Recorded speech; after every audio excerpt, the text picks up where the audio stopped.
Y'all better like, comment, and subscribe to something. Welcome to Tot Talks.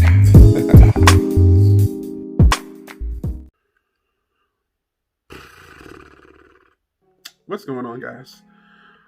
This video is not as lighthearted as normal. Because just stuff be on my spirit. Spirit, can you hear it calling? I love that song. Stuff's just be on my spirit lately, and it's not so funny. One thing that's currently on my spirit, is the plight or the story or the I feel like black women need to be on unsung, because black women, in my opinion, have notoriously been beat down and copied and misunderstood and unbelieved and it's bothered me. The Tory Lanez and the Megan Thee Stallion situation, I feel, has kind of triggered something in my mentals, in my mind, and my thoughts. Besides the fact that I come from a black mother, I have black aunties and sisters and cousins, and yeah, that bothers me too. But it brings me back to a time in my life when I was in junior college in Mobile. Go Mobile. That's my shit. But I remember being at work. I was a night host with me and my homegirl Rachel. And we were at work one night, and there was this couple on campus that was well known, or whatever the case may be. And we all knew they were having a little issues, that we had the little, scuffles or whatever, skirmishes, whatever, people already knew. But she lived in my building. And one night, I was at work with Rachel, and they came in the top door. We were stationed at the bottom door. And they came in, they were arguing something, she was like trying to walk away. And he grabbed her and pushed her against the wall. And I want to say he choked her a little bit or something like that. And my spirit said to get up and do something, but I didn't. And I looked at my homegirl Rachel, and I was like, should we do something? And, being a New Yorker, we're told to mind our business, but neither one of us did something. Neither one of us called anybody. I mean, she did fight back eventually, and I believe he left, or I'm not sure exactly what happened, but my mind always goes back to that moment. Like, why didn't I stand up and help that black woman? Why didn't I say something to help that black woman? Why didn't I do something to help that black woman? And it's because in my mind, I was just told to mind my business, or she can handle it, or she'll fight back, or they'll get over it, or maybe that's just what they do, minimalizing it when I should have done something. So now this situation, even though I do not know these people at all, none of us know these entertainers. They're not a part of our daily lives. They don't pay our bills. They don't buy us toilet paper to wipe our asses. None of that. But clearly, the world is invested. And rightfully so. We follow these people. They become culture, pop icons, whatever the case may be. Culture, pop music influencer, whatever they are. Okay. But with this situation with Tory Lanez and Megan, to see a woman shot in her feet and the alleged man go ghost, go quiet, nothing to say. These alleged text messages come up, almost admitting wrongdoing and looking for his apology to be received. Then all of a sudden, an album drops, coincidentally, song titles like "I'm sorry, I shouldn't have done that, please forgive me." Why you gotta tell the people that? I only hit you with a 22. Like, why are these? It's almost like it's too coincidental, and it's too little, too late for me. if you didn't do this, that should have been the first thing that you hopped on the mic to say. I didn't do this. I would never hurt a black woman. I would never hurt a woman in general. Because first of all, I feel like if you're a man hurting a woman, you're a punk. You're a bitch ass nigga if you gotta hurt a female.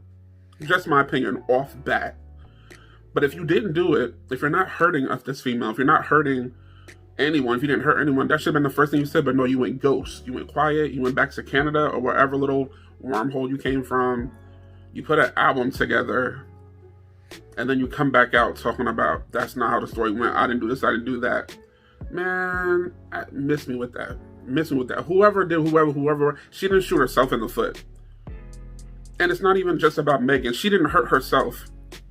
These black women that I've seen, that I've heard of, they didn't hurt themselves. They were hurt by a man or someone else. But in most cases, a man who in some way, shape, or form is trying to minimize it and downgrade it and try to placate to the people like, no, it didn't happen like this, it didn't happen like that. No. And I think it has bothered me so much, this Tory Lanez and Megan situation, because it brought me back to a point when I should have did something for a black woman. It brought me to a point where I should have did something for, hell, my mom. I should have did something for my aunt. I should have did something for my grandmother. I should have did something for my friend that I saw going through something with this guy.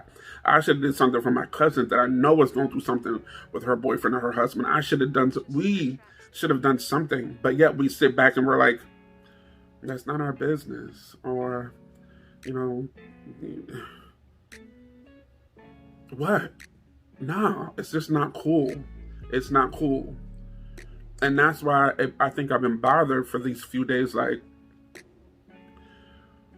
we need to start believing the women. We need to start believing people in general. But for me, being a brown, black, Latino X, whatever you want to call me, being in the skin that I'm in, we need to start believing the women that look like me. We need to start believing these brown and black women when they've gone through trauma. We need to start believing them when they say somebody hurt me. We need to start helping them when we see that they're in trouble and they're trying to reach out, but they can't exactly say the words. We need to start helping more. We need to start saying more. We need to start advocating more. We need to push these women up, because realistically, black and brown women are the backbone of the culture.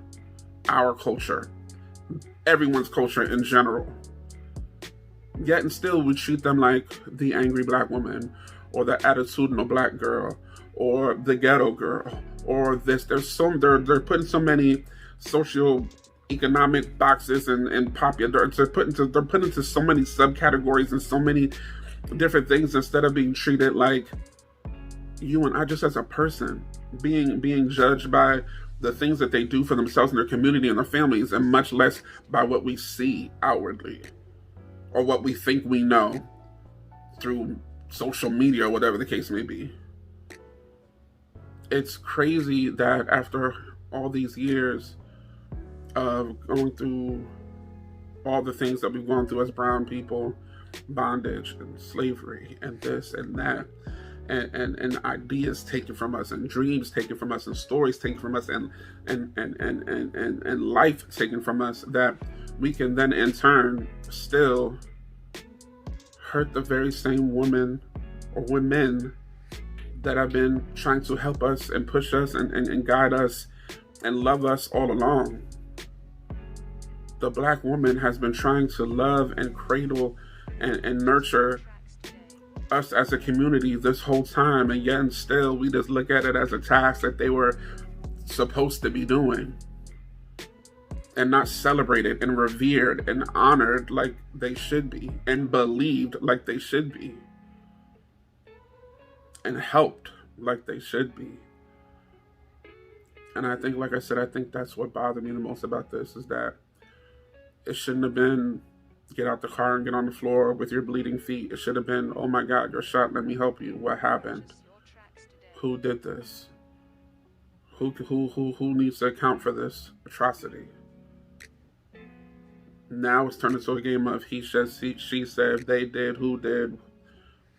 At the end of the day, somebody was hurt. Somebody was hurt. And somebody needs to acknowledge that they did the hurting, accept the punishment, the criticism, whatever the case may be, and take it on the chin And if it's a man that did it, it's even more upsetting because, like I said, any man hurting a female, whether she's white, black, or purple, is a punk. That's a punk move. I don't want to see you coming out trying to play off of a punk move. I don't want to see you coming out trying to sell off of a punk move. I don't want to see you coming out trying to make moves off of a punk move. That's whack. That's straight up just whack, point blank and period.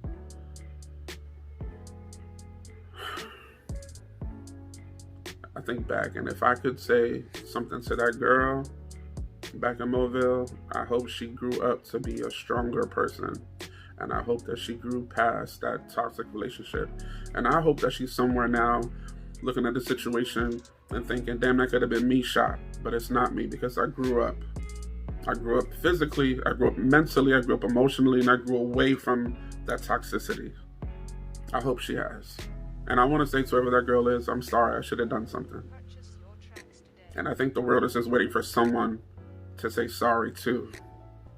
And if it was you, Tory Lanez, say sorry. Take it on the chin. Take it like a man. Point blank and period. That's just where I'm coming from with it. I'm gonna get off the mic, off my little soapbox, because I could stay here forever. And do better, people. Let's just do better. That's what I want. Alright. I'm out of here. Peace. I know you see what it's saying. Like, damn it. Like it.